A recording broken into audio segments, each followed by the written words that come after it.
तर आज आपण बनवूया मुळ्याच्या पानाची भाजी। मुळ्याच्या पानाला चांगल्या प्रकारे कापून घ्यायचं आणि कापल्यानंतर त्याला स्वच्छ पाण्याने धुवून टाकायचं। धुतल्यानंतर त्यामध्ये पाणी टाकून त्याला उकळू द्यायचं आणि उकळल्यानंतर 15 ते 20 मिनिट उकळू द्यायचं। उकळल्यानंतर कढई घ्यायची, कढईमध्ये थोडंसं तेल टाकायचं।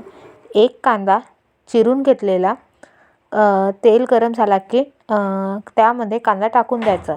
कांदा टाकल्यानंतर त्याला लालसर होऊ द्यायचं। लालसर होऊ दिल्यानंतर मिरची आणि लसणाचा ठेचा बनवून त्यामध्ये टाकायचं आणि ते टाकल्यानंतर त्याला थोडंसं होऊ द्यायचं। ते झाल्यानंतर त्यामध्ये थोडंसं मीठ टाकायचं आणि जे आपण उकळलेली भाजी आहे ती त्यामध्ये टाकून द्यायची आणि त्यानंतर त्याला थोडा वेळ होऊ द्यायचं आणि गॅस बंद करून द्यायची। अशा प्रकारे आपली सोप्या पद्धतीने भाजी तयार झाली आहे। तुम्ही पण हे घरी ट्राय करून बघा आणि सबस्क्राईब करा। अशाच भाजी बघण्यासाठी सबस्क्राईब करा चॅनलला।